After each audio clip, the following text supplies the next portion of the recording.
Cold Heaven is based on a novel by Brian Moore and is Nicholas Roeg's fourth collaboration with writer Alan Scott, a relationship which started in the mid-70s with Don't Look Now. As has happened before with Roeg's work, the release of Cold Heaven has been delayed, this time because MCEG, the American company behind the film, went bankrupt earlier this year. After taking the company to court, Roeg and Scott have now secured the rights to the film themselves. The clips we're showing are from Roeg's cutting copy of the film, which won't be released until sometime next year. Cold Heaven is a metaphysical thriller that stars Roeg's wife Theresa Russell as a lapsed Catholic on the verge of leaving her husband, played by Mark Harmon. Just as she's about to tell him, he has an apparently fatal accident, and the film goes on to explore themes of faith and guilt.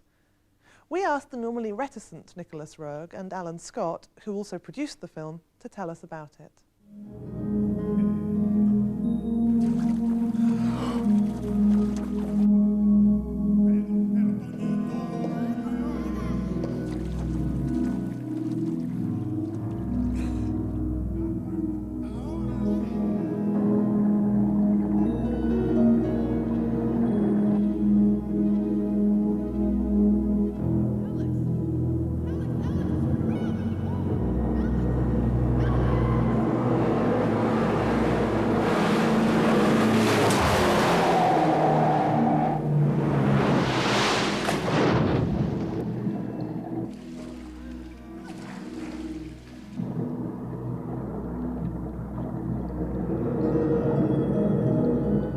Nick, if I can start with you, what attracted you to the novel, to Cold Heaven? Well, Alan showed it to me first, and I like Brian Moore's work, and I'd actually been rather interested in making Doctor's Wife at one time.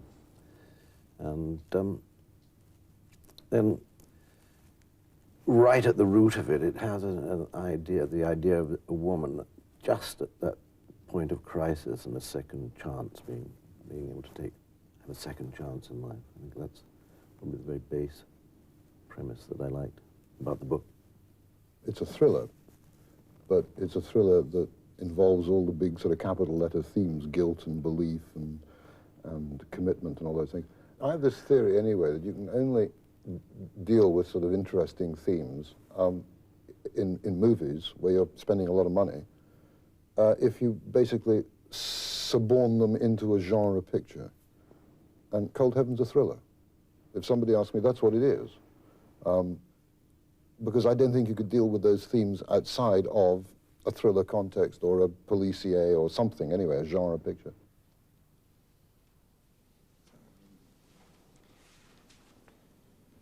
Senora, I must tell you that your husband's body has disappeared.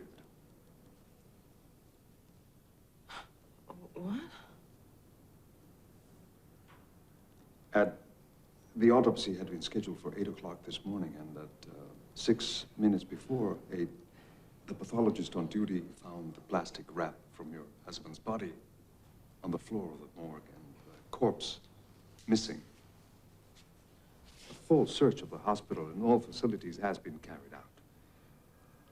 No trace of the body.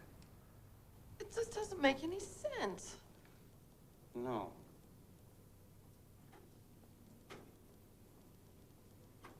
Maybe he wasn't dead. You were pitching a film that includes, I'm not giving too much away, that includes an apparition of the Virgin Mary. How did Hollywood react? With some interest. Really? And some disinterest, I have to say. Yeah, it is I mean, it's, that word, the word is impossible to use, you know, it's the word religion. It isn't a, you know, is it, well, oh my God, is this a religious film? It isn't a religious film. No. It's a film of someone's mental state. And I think the challenge for Nick, and indeed for the screenplay, was to get the audience to a point in the movie where they would accept the idea of a miracle. I mean, it's as big an idea as a spaceship landing from Mars and little men coming out.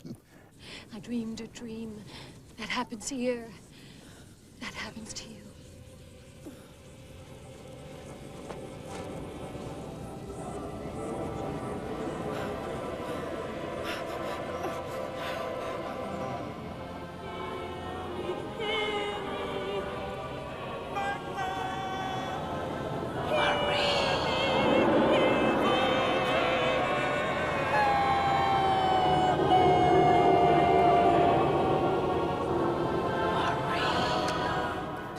enjoy the process of making films? No, I don't think anybody can. It's getting it off your mind. Getting something off your mind. There are times I like sort of the outdoor bit. If you don't enjoy the process of making them, what is it that you like about cinema? Having made them, the end is, and right at the beginning and right at the end, but right at the beginning and right at the end. It's an exciting thing at the beginning, and it's a sense of something past and gone at the end. You know, at least it's out of your mind and out of your life. I think that's... I have this theory about the way Nick works, that to some extent, he almost likes to create the pain for himself. No, I mean, I think in the nicest way. I mean, he doesn't sort of moan around unhappily, but there's often a sort of heightened sense of, I'm having a hard time.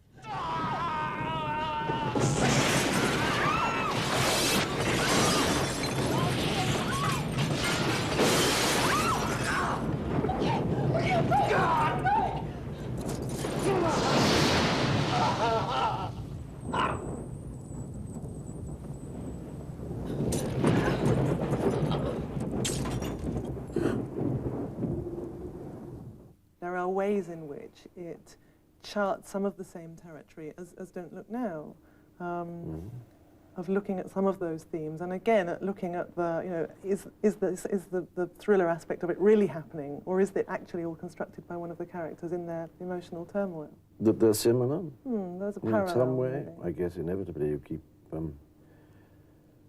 somewhere or another. How many different things can one be drawn to, you know, in life? You know, physically, emotionally. I mean, we tend to repeat ourselves. I think people, Francois Truffaut once said to me, he made the same film over and over again. Painters do it, don't they? They paint their wife. Bratby painted his wife from every position under the sun. Wait.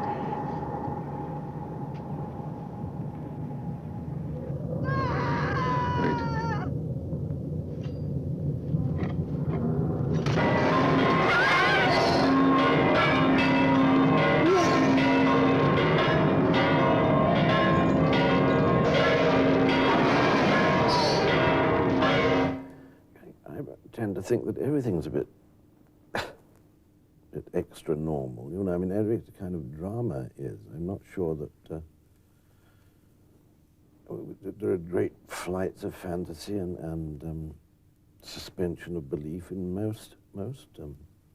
The fact that this deals with another kind of or unsayable, generally unsayable, unspeakable spirituality that is no different. I don't think it's much different from Total Recall. That's a bit extra normal, isn't it? Yeah, you're right. And perhaps one of the other things they've got, those two films, unlikely comparison though it may be, have in common is there's almost a trick being played on the audience, which appeals to me in both of those films, in Cold Heaven and in Total Recall, of you never quite being sure what's real and what isn't. Is that something? I think that is true. I think that is true of life. You know, I think that's true in one's own life. I think we should stick with the idea that the closest parallel is Total Recall, and if we get 10% of the gross, we'll be happy. 5%.